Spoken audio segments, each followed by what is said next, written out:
এরকম হয়, নাকি পর্ন ভিডিও দেখলে এরকম হয়, নাকি মাস্টারবেশন করলে বেশি হয়, নাকি এটা এক ধরনের রোগ। তো অনেকের মনেই কিন্তু এই নিয়ে অনেক রকম ধারণা রয়েছে। আসুন জানি নাইটফল বা স্বপ্নদোষ কী। তো ভিডিওটা কিন্তু আপনার জন্য খুবই ইম্পর্টেন্ট, তাই ভিডিওটা শেষ পর্যন্ত দেখুন। আর ভিডিও শুরু করার আগে বলবো, এরপর আপনি কোন ভিডিও দেখতে চান নিচে কমেন্টে জানান। সব থেকে বেশি যে বিষয় কমেন্ট আসবে আমি কিন্তু সেই বিষয় ভিডিও করে আপনাদের কাছে নিয়ে আসবো। নমস্কার, আমি মাধুরী দাস, হেলথ কনসালটেন্ট। তো চলুন শুরু করা যাক। প্রথমে জানবো নাইটফল মানে কি। যদি আপনি রাতে ঘুমানোর সময় কিছু না করেই স্বপ্নের মধ্যে যদি আপনার প্যান্টে ডিসচার্জ হয়ে যায় আর আপনি এটা বুঝতে না পারেন, তাহলে সেটাকে ডাক্তারি ভাষায় বলা হয় ওয়েট ড্রিম বা নকটার্নাল এমিশন। নকটার্নাল মানে হচ্ছে রাতে, এমিশন মানে হচ্ছে বেরিয়ে আসা, যেটাকে আমরা ফ্যান্সি ভাষায় বলে থাকি নাইটফল। তো এই নাইটফল কিন্তু অল্প বয়সী ছেলেদের হয়ে থাকে, মানে ইয়াং ছেলেদের হয়ে থাকে। তো ছেলেরা যখন অ্যাডাল্ট হয় তখন কিন্তু ছেলেদের শরীরে হরমোনাল চেঞ্জেসের কারণে, বা ছেলেরা যদি কোনো রকম ফটো দেখে বা পর্ন ভিডিও দেখে, তার জন্য কিন্তু তাদের শরীরে উত্তেজনা বেড়ে যায় এবং শরীর গরম হয়ে থাকে। এর কারণে কিন্তু যে স্পাম রয়েছে সেই স্পামের প্রোডাকশান বেড়ে যায়, যার কারণে এটা নাইটফল হিসাবে বেরিয়ে আসে। তো যে সমস্ত ছেলেরা হস্তমৈথুন করে, যাদের পার্টনার আছে, যারা সেক্স করে মাঝে মাঝে, তাদের কিন্তু এই সমস্যাটা হয় না, কারণ তাদের শরীরে স্পাম জমা হয় না, স্পাম বেরিয়ে যায়।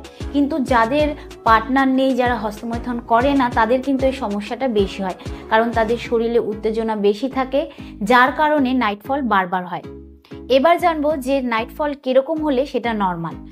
যদি আপনার সপ্তাহে নাইটফল একবার হয়, তাতে যদি জ্বালা না থাকে, ব্যথা না থাকে, প্রস্রাবে যদি কোনো রকম প্রবলেম না হয়, যদি দুর্গন্ধযুক্ত ডিসচার্জ না বের হয়, যদি আপনার লিঙ্গে উইকনেস ফিল না হয়, তাহলে কিন্তু সেটা নর্মাল। এবার একটা প্রশ্ন হচ্ছে যে সত্যি কি নাইটফল কোনো রোগ? নাইটফল কিন্তু একদমই কোনো রোগ নয়। ডাক্তার বা সায়েন্স কিন্তু এটাকে ততক্ষণ রোগ হিসাবে ধরে না যতক্ষণ না এটা অনেক বেশি পরিমাণে হয়ে আপনার শরীরকে উইক করে দিচ্ছে বা বারবার হচ্ছে।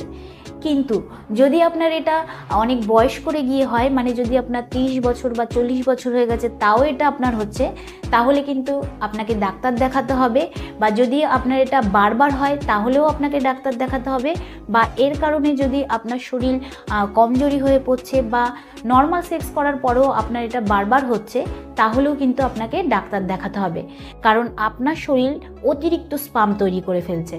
আর এরই সঙ্গে যদি আপনি বাইরের খাবার অনেক বেশি পরিমাণে খান বা আপনি খুব টেনশন করেন, তাহলেও কিন্তু নাইটফলের সমস্যা আপনার হতে পারে। তো এর থেকে বাঁচার উপায় কি?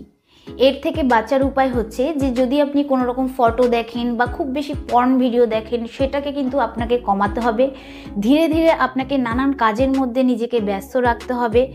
আপনার যে ডেলি ডায়েট রয়েছে, আপনার যে লাইফস্টাইল রয়েছে, সেটাকে চেঞ্জ করতে হবে। আপনি যদি খুব গরম জিনিস খান, সেটাকে আপনাকে কন্ট্রোলে করতে হবে। আপনার ঘুমটা ঠিকঠাক রাখতে হবে, নিয়মিত আপনাকে ঘুমাতে হবে। যদি আপনি ঠিকঠাক না ঘুমান, তাহলে কিন্তু এই সমস্যা আপনার আরও বাড়তে পারে। আর এরই সাথে যদি আপনি খুব স্ট্রেসে থাকেন, তাহলে কিন্তু প্রতিদিন আপনাকে যোগা করতে হবে, এক্সারসাইজ করতে হবে। যতটা পারবেন আপনি আপনার বাড়ির লোকের সাথে সময় কাটান, তাদের সাথে কথা বলুন। এতে কিন্তু আপনার ভেতরে যে প্রবলেমটা চলছে সেটা ক্লিয়ার হবে, আর আপনি এই স্ট্রেসফুল পরিস্থিতির সাথে লড়াই করতে পারবেন। তো এই সমস্ত করেও যদি আপনার মনে হয় যে এই সমস্যাটা আপনার বেড়েই চলেছে, আপনার জ্বালা করছে, ব্যথা করছে, বারবার নাইটফল হচ্ছে, তাহলে কিন্তু ডাক্তারের পরামর্শ নিতে হবে।